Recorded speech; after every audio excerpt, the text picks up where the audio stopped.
Ya Arhamar Rahimin, irhamna. Semoga waktu yang ada ini kita manfaatkan dengan sebaik-baiknya, agar tidak ada sesuatu yang mubazir dalam kehidupan kita, agar semuanya bisa bermanfaat. Tiap detik, tiap waktu kita manfaatkan untuk melaksanakan kebaikan. Yang terbaik yang kita lakukan itulah yang semestinya kita laksanakan. Baik para hamba Allah, para pecinta ilmu, kita akan melanjutkan ta'lim kita, kajian kitab Nasaihul Ibad. Kali ini kita akan membahas satu ucapan atau ungkapan dari sahabat Nabi Umar bin Khattab radhiyallahu anhu, di mana beliau berkata, husnut tawaddudi ilan nasi nisful aqli, wa husnu syu'ali nisful ilmi, wa husnu tadbiri nisful ma'isyati. Ini bukan hadis, tetapi ini ungkapan dari seorang sahabat Nabi Umar bin Khattab radhiyallahu anhu, yang mudah-mudahan Allah meridhoi beliau. Ya, karena Umar bin Khattab ini sahabat Nabi yang sangat begitu luar biasa. Andil beliau dalam perjuangan Islam pun sangat begitu besar. Jadi walaupun ini ungkapan beliau yang tidak setara dengan hadis, tetapi ucapan beliau adalah semua bersumber dari Al-Quran dan dari hadis baginda Rasulullah Sallallahu Alaihi Wasallam. Beliau mengatakan ada 3 nasihat ya untuk kita amalkan dalam kehidupan kita ini. Apa kata beliau? Husnut tawaddudi ilan nasi nisful aqli. Yang pertama, sikap sayang terhadap sesama manusia adalah separuh kecerdasan. Sikap sayang terhadap sesama manusia menurut beliau adalah nisful akli, separuh dari akal, setengah dari kecerdasan. Sikap sayang di sini tidak ada pengelompokan ya, sikap sayang kepada sesama muslim ataukah di luar muslim. Cuma beliau mengatakan umum, sikap sayang terhadap sesama ya, tawadudi ilan nas, sikap sayangnya seseorang kepada seluruh manusia, nisful akli, merupakan separuh dari kecerdasan. Kenapa? Karena dengan dia berbuat baik sesungguhnya itu tidak akan luput dari penilaian Allah Subhanahu wa ta'ala.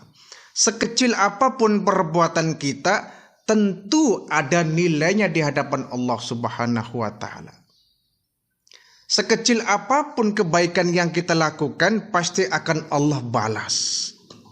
Jadi orang yang selalu mencari-cari jalan bagaimana dia berbuat baik kepada sesama manusia, ini orang yang cerdas. Artinya dia sesungguhnya sedang mengumpulkan amal-amal kebajikan yang akan dia bawa menuju alam akhirat.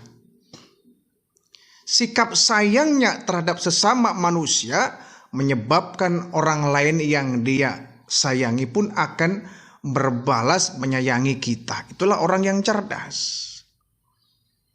Artinya kalau kita berbuat jahat kepada orang lain, jangan mimpi kemudian orang yang kita jahati akan membalas kebaikan. Itu kan kita namanya curang gitu. Kita berbuat jahat kok pengen dibalas dengan kebaikan. Di mana-mana kebaikan ya biasanya akan berbalas dengan kebaikan, kejahatan pun akan berbalas dengan kejahatan. Kalau kemudian ada orang yang berbuat jahat dibalasnya dengan kebaikan, ya itu baru ajaran mulia, sebagaimana yang Nabi contohkan. Tapi umumnya kita ini kadang-kadang tergantung orang lain. Orang lain berbuat baik, kita akan berbuat baik. Orang lain berbuat jahat, kita pun akan berbuat jahat. Padahal nggak mesti begitu. Nggak mesti begitu. Orang lain berbuat baik, kita wajib membalas dengan kebaikan. Orang berbuat jahat tidak wajib kita membalas kejahatannya. Ya. Kecuali dia sudah mengacak-acak agama kita, menghina keyakinan kita, menghina ajaran kita, baru kita yang sebetulnya wajib marah. Wajib marah, wajib dibalas. Jangan sampai agama kita dihina, agama kita dicaci maki, kita diam saja. Gak punya keberanian dan ketegasan.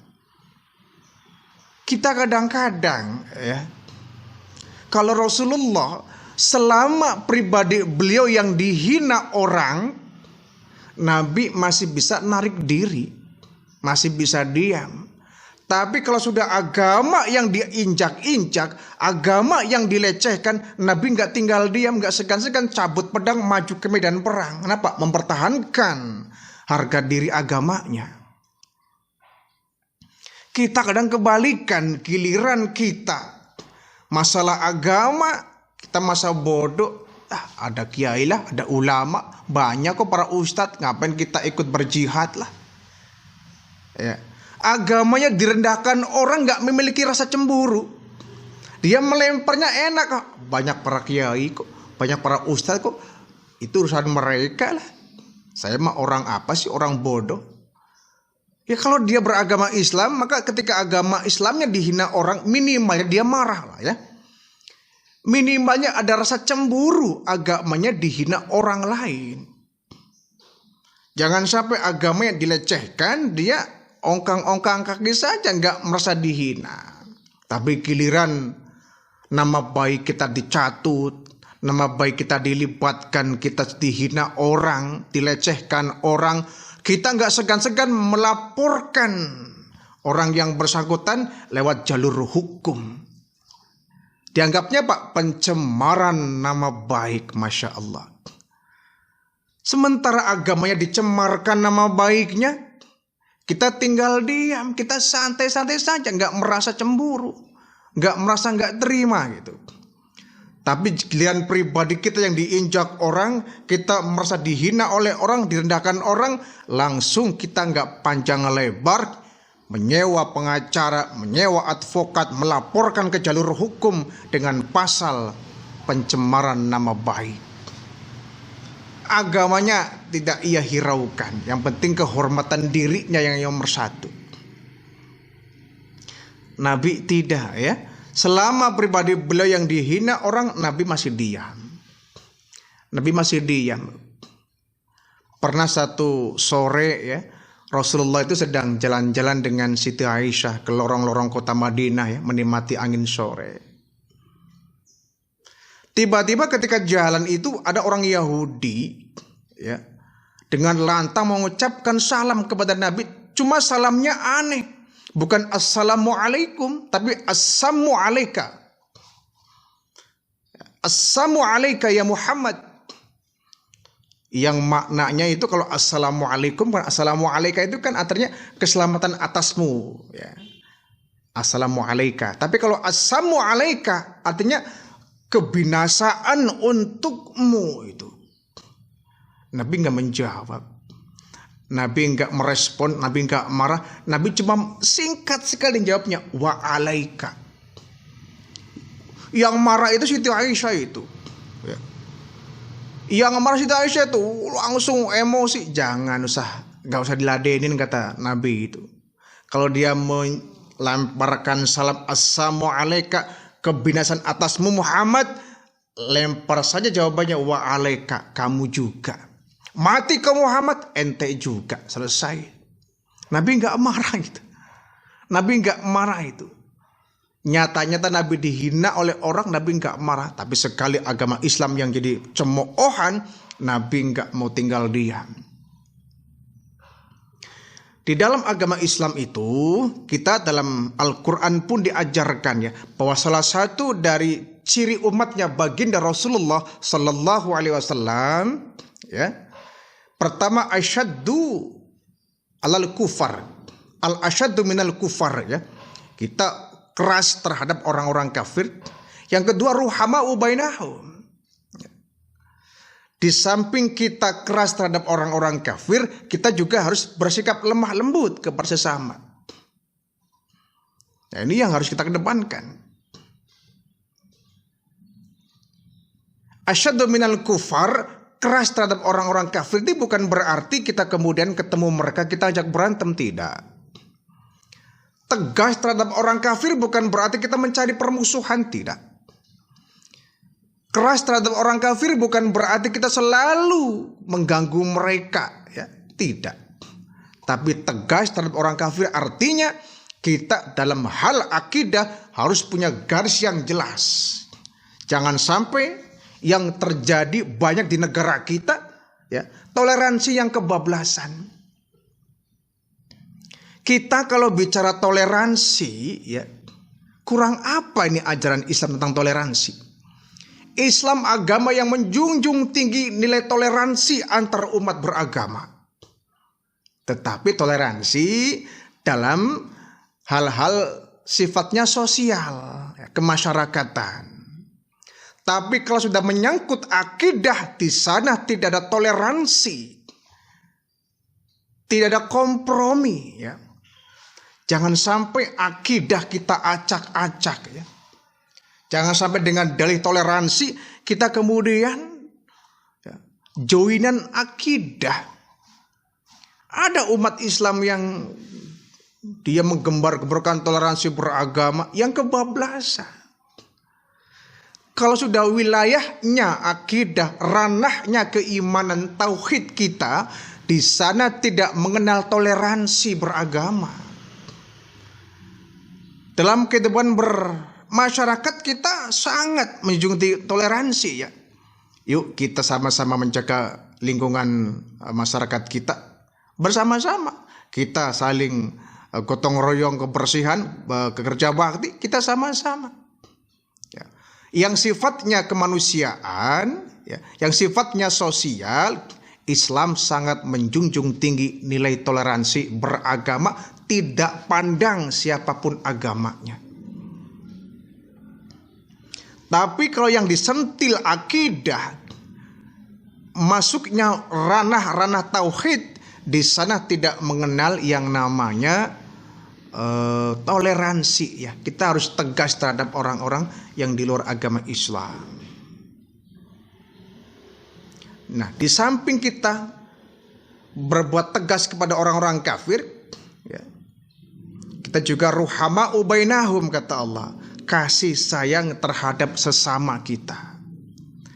Terhadap orang-orang luar kita mesti tegas, balik dengan orang yang sesama kita, seakidah dengan kita, ruhama'u bainahum, penuh kasih dan sayang. Ini ajaran kecerdasan, ya. Siapa orang yang berkasih sayang kepada sesama manusia, dialah orang cerdas, kata Umar bin Khattab ini. Kebaliknya, ketika mereka sudah tidak punya sifat sayang lagi dengan tetangga jahat, dengan teman jahil, dengan sesama saudara tidak mau rukun, ini orang bodoh. Orang bodoh kenapa? Oh, dia memuji orang lain, memangnya dia bisa hidup sendiri? Kan begitu. Jangankan kita, Nabi Adam saja tinggal di surga sendiri nggak betah. Ya.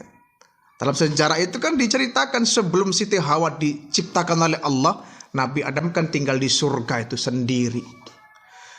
Tinggal di surga sendiri, Nabi Adam nggak betah itu. Minta diberikan teman, maka oleh Allah Subhanahu wa Ta'ala diciptakanlah Siti Hawa sebagai pendamping hidup Nabi Adam di alam surga. Bayangkan, di surga saja yang semua serba ada, semua serba ada, Nabi Adam nggak betah. Apalagi kita yang tinggal di dunia yang serba terbatas, ya. Jadi kalau ada orang yang merasa nggak butuh dengan orang lain, itu orang bodoh. Dia bisa berbuat apa tanpa orang lain? Dia orang bodoh. Dia merasa mikir bahwa dia hidup sendiri, mampu tidak. Ternyata yang membuat hidup kita merasa mampu berbuat segala-galanya karena adanya kehadiran orang lain di samping-samping kita. Ya. Coba kita bayangkan tinggal di satu komplek misalkan ya. Tinggal satu komplek semua serba ada, mall di situ ada, ya, supermarket ada, hotel ada, gedung-gedung tinggi ada, ya, tempatnya bersih, semua fasilitas ada, air tercukupi, ya, uang banyak misalkan. Tapi kita hidup sendiri, enak tidak kira-kira? Tentu tidak enak. Yang menyebabkan kita enak ternyata karena hidup kita didampingi oleh orang lain. Kalau kemudian kita bersikap acuh tak acuh kepada mereka, ini kan orang yang terlalu pede bahwa dia bisa hidup sendiri tanpa orang lain, gak bakal bisa. Tanpa orang lain kita gak bakal bisa hidup. Ya. Kita pakai baju, yang membuat baju kita siapa? Yang menjahit siapa? Mampu kita menjahit sendiri? Kita mau makan nasi dari beras. Dari mana berasnya? Kalau bukan dari Pak Tani, kita bisa nanam beras sendiri, nanam padi sendiri, kan nggak mungkin. Ya. Jadi seluruh fasilitas yang kita ada, yang kita pakai, itu hasil dari keringat orang lain. Kita mau bikin rumah, siapa yang membuat rumah, membangun pondasi, membangun tembok, sampai jadinya rumah kita? Siapa? Kita sendiri. Kan tidak mungkin orang lain semua itu yang mengerjakan. Jadi janganlah kita bersikap bodoh, artinya kita merasa kita bisa mandiri tanpa orang lain. Gak bakal bisa. Gak mungkin kita bisa mandiri tanpa adanya bantuan dari orang lain. Maka betul kata Umar bin Khattab, husnut tawaddudi ilan nas, orang yang berbuat kasih sayang kepada sesama manusia, nisful akli, itu separuh daripada kecerdasan. Satu. Yang kedua kata Umar bin Khattab, husnul syu'ali nisful ilmi. Pertanyaan yang baik, ya, husnul syu'ali, pertanyaan yang baik, nisful ilmi, sudah termasuk separuh daripada ilmu. Pertanyaan yang baik sudah separuh daripada ilmu, tentu ya. Semakin banyak kita bertanya tentang ilmu karena mungkin kita butuh, maka separuh kita sudah mendapatkan ilmu. Ya. Artinya kita sudah berpikir bahwa kita nggak ngerti dengan apa yang kita akan tanyakan itu. Kenapa kita bertanya? Karena kita nggak tahu. Ya. Maka semakin banyak kita bertanya tentang ilmu, maka semakin lengkap ilmu yang kita akan miliki. Semakin kita diam tidak mau bertanya dengan apa yang kita tahu, ya semakin kita bodoh dengan sendirinya itu. Jangan pernah kita diam dengan tidak tahunya. Kita harus berusaha ya. Selagi nyawa masih dikandung badan, menuntut ilmu itu hukumnya wajib dalam Islam. Ya. Mencari ilmu, menuntut ilmu adalah wajib hukumnya dalam agama Islam. Thalabul ilmi fardhatun ala kulli muslimin wa muslimatin. Ya. Mencari ilmu adalah kewajiban ala kulli muslimin wa muslimatin, bagi muslim laki-laki maupun muslim perempuan. Jadi sebelum, mohon maaf ya, Raden Ajeng Kartini mendengungkan slogan ya, apa itu yang sering dikenal oleh orang ya, habis gelap terbitlah terang katanya, yang menjunjung tinggi emansipasi wanita agar wanita Indonesia setara dengan laki-laki pendidikannya. Sebelum Ajeng Kartini membawakan slogan ini, jauh-jauh Nabi sudah mengatakan thalabul ilmu fardhah ala kulli muslim wal muslimatin. Mencari ilmu hukumnya wajib bagi kaum muslimin laki-laki maupun perempuan. Maka kita jangan diam dengan tidak tahunya kita. Kalau ada perkara-perkara yang kita tahu, banyaklah kita bertanya kepada orang yang mengerti, orang yang faqih ya. Orang yang mengerti dengan ilmunya. Jangan sampai kita belajar autodidak tanpa adanya ilmu, khawatir gurunya adalah setan. Ya. Kalau kita mencari ilmu dengan tanpa adanya guru, khawatir gurunya adalah setan. Kalau gurunya setan, maka kita akan tersesat. Ilmu yang kita peroleh seolah-olah ilmu yang bagus, ilmu yang lurus, padahal ilmu yang menyesatkan. Jadi merasa kurang ilmu, banyaklah kita bertanya kepada para ulama, para alim, ya. Jangan sampai kita nggak tahu kemudian diam. Maka kita akan dalam kondisi sampai matinya dengan tidak ketahuan kita. Itulah sebabnya orang yang diberikan umur kemudian tidak dimanfaatkan untuk mencari ilmu sudah menjadi bagian daripada dosa. Ya, karena mencari ilmu dalam Islam hukumnya wajib, bukan sunnah lagi. Wajib. Kenapa? Dengan kita mencari ilmu, dengan kita meraih ilmu, memiliki ilmu, maka banyak yang kita tahu. Yang semestinya salah, cuma karena kita tahu ilmunya, akhirnya benar. Gitu. Bahkan ibadah pun tanpa dasar ilmu akan ditolak. Ya. Bagaimana kita sholat, ya, harus tahu syarat-syaratnya, syarat wajib, ya, syarat-syarat yang harus kita penuhi. Kalau kita nggak tahu ilmunya bagaimana? Sholat kita nggak tahu yang diwajibkan apa saja, yang disunahkan apa saja, yang membatalkan apa saja. Kita nggak tahu, lalu bagaimana sholat kita? Maka itulah kita harus memperbanyak bertanya kepada orang yang mengerti di bidangnya. Semakin banyak kita bertanya tentang ilmu khususnya, maka keraguan-keraguan kita akan terjawab. Yang kita tahu akan menjadi tahu.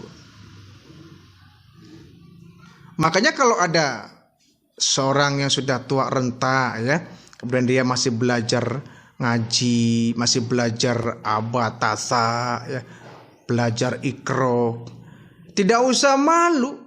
Aduh malu pak, kenapa? Saya kan sudah tua, iya. Masa harus belajar ikro sih? Kenapa mesti malu? Ya. Karena mencari ilmu itu batasannya bukan umur, tapi mencari ilmu itu batasannya adalah mati.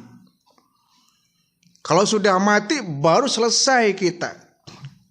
Selagi kita masih hidup, kewajiban mencari ilmu masih tetap ada. Ya nggak mungkin pas sudah tua masa sekolah. Ya kalau sekolah mah nggak mungkin juga, ya. Tapi kan di setiap masjid surau itu kan ada pengajian, boyak datang. Walaupun kemudian kita lupa lagi dengan yang dikaji hari ini, nggak jadi masalah. Kita belajar Al-Quran, ya, satu hari bisa, besoknya lupa lagi, nggak jadi soal. Yang penting kita sudah berusaha untuk mengikis kebodohan kita. Salah kalau kemudian kita berpikir, sudah tua ngapain mencari ilmu sih? Ya, mau mati ini buat apa? Mau mati mencari ilmu. Ini salah, ya. Perkara kita nyangkol atau tidak ilmunya, paham atau tidak, itu lain soal. Yang penting kita sudah melakukan ikhtiar, melaksanakan seruan agama, yakni mencari ilmu, pengetahuan. Ya, jadi saya bangga dengan terharu kalau ada orang sudah sepuh, ya, sudah tua, sudah renta, dia masih datang ke masjid pengen belajar agama, ya, belajar ngaji. Walaupun gak bisa fasya, ya gak mungkin fasya yang sudah lidah tua, ya. Sudah lidah-lidah orang tua bagaimana mungkin bisa fasya. Yang penting dia masih bisa datang ke masjid mencari ilmu. Masalah nanti dia di masjid mah dia tahu, begitu pulang ke rumah lupa, gak jadi soal. Namanya juga orang sudah sepuh, ya, sudah tua. Orang kalau sudah tua itu ibarat flash disk, ya, itu sudah terlalu penuh file sama folder, sehingga untuk merekam itu agak susah, ya. Untuk mengambil folder yang baru agak susah. Kenapa? Terlalu penuh itu flash disk dengan folder yang lama. Manusia pun begitu, ya. Sudah tua ya maklum, sudah terlalu penuh memorinya dengan urusan-urusan dunia, ya, dan kesibukan sama-sama mudanya. Yang penting dia ada usaha untuk mencari ilmu. Yang kedua ya. Yang ketiga, husnut tadbiri nisful ma'isyati. Kata beliau, manajemen yang baik adalah separuh dari penghidupan. Ya. Manajemen yang baik sudah menjadi separuh dari penghidupan. Artinya ya, sesuatu itu perlu dimanage ya, perlu diatur. Waktu kita perlu memanage ya. Kita harus mampu memiliki ilmu manajemen waktu, mengatur waktu, mendesain waktu agar kita bisa melakukan semuanya. Ya. Maaf ya, kita ini kadang-kadang terlalu sibuk, akhirnya banyak hal-hal yang tidak kita lakukan, tertinggal saking fokus dengan satu urusan itu, yang lain terbengkalai. Karena apa? Kita nggak bisa memanage waktu. Uang pun sama ya. Kita harus punya manajemen keuangan ya. Bukan cuma di perusahaan, di pribadi kita, rumah tangga kita perlu adanya manajemen keuangan. Ya. Ada skala prioritas ini, uang ada sekian. Kira-kira yang penting apa dulu? Itu yang diutamakan. Jangan sampai yang penting-penting kita tinggalkan dulu, malah yang nggak penting-penting yang kita beli, yang kita kedepankan. Manajemennya salah itu. Antar pemasukan dan pengeluaran kadang-kadang nggak seimbang. Besar pasak daripada tiang, itulah yang sering terjadi di rumah tangga kita. Sebetulnya kalau rezeki yang datang nggak seberapa pun, kecil pun nilainya, kalau kita bisa memanagenya, insya Allah akan bisa berjalan dengan baik. Gitu. Semua akan terpenuhi. Tapi biarpun kita gajinya besar, ya, penghasilan kita sampai besar, tapi kita nggak punya ilmu manajemen keuangan rumah tangga, istri kita boros umpama, tidak bisa mengatur keuangan, tidak bisa memanage keuangan, sudah. Uang akan numpang lewat saja itu. Kita gajian hari itu, besok sudah mulai habis lagi itu. Gaji numpang lewat saja. Tapi kalau kita memiliki ilmu manajemen, ya, pengaturan segala sesuatu, insya Allah yang kecil akan menjadi sebuah hal yang besar. Tuh, ya. Manajemen keuangan, manajemen pendapatan, manajemen waktu, manajemen kita mengatur bagaimana pola berpikir, pola makan, itu perlu manajemen ya. Perlu pengaturan. Seperti dalam dunia perusahaan ya. Kita dalam perusahaan bagaimana akan maju nih perusahaan kalau manajemennya kacau. Ya. Organisasi bagaimana akan maju, akan besar kalau manajemennya nggak diperhatikan. Ya. Tidak diperhatikan. Akhirnya apa? Aud-audan yang timbul adalah hancur-hancuran, tidak akan sampai kepada tujuan yang kita tuju. Makan pun kita perlu manajemen, perlu pengaturan kapan waktunya kita makan, kapan waktunya kita ngemil. Jangan sampai makan gak diatur, akhirnya 1 jam sekali kita makan. Itu kan akan menimbulkan masalah dalam badan kita, gak di-manage. Ya. Menggunakan pakaian juga harus manajemen ya, bagaimana agar baju yang kita pakai ini pas ya, sesuai dengan situasi dan kondisi. Diatur sedemikian rupa, itu perlu manajemen. Bukan cuma keuangan saja yang perlu di-manage, segala sesuatu harus ada manajemennya. Kita berdakwah harus ada manajemennya. Kita melakukan ibadah harus ada manajemennya. Agar semua bisa tertata rapi. Bahkan kalau satu kejahatan pun yang sudah dimanajemenkan akan bisa mengalahkan kebenaran loh. Ya, kebatilan yang sudah diatur rapi, sudah dimanage akan menghancurkan nilai kebenaran itu. Bayangkan itu. Ya, hebatnya ilmu manajemen ini. Jadi agar kita hidupnya itu terarah, ya, terarah, terkonsep dengan baik, ya, ada tujuan tertentu yang kita capai, ya, teratur, maka kita perlu yang namanya manajemen. Ya. Sehingga betul husnul tadbiri, ya, manajemen yang baik nisful ma'isyati, sudah menjadi separuh daripada penghidupan. Hidup ini akan acak-acakan, hidup tidak akan terkendali kalau tidak ada manajemen di dalamnya. Bahkan hidup tidak akan sampai kepada cita-cita yang kita harapkan kalau segala sesuatunya diabaikan tanpa adanya schedule yang baik. Ya, kita harus memiliki schedule kehidupan. Bahkan sehari-hari kita harus bisa memanage waktu ya. Bangun pagi jam 4 kita harus mengapa ya, harus ngapain. Jam 6 kita harus ngapain. Jam 7 kita harus ngapain, olahraga atau apa misalkan ya. Diatur sedemikian rupa agar waktunya bisa maksimal ya. Waktu yang ada bisa berkualitas, bisa untuk melakukan sesuatu yang baik. Kalau tidak, sudah kita nggak memanage waktu, amburadul, tahu kita tua ya.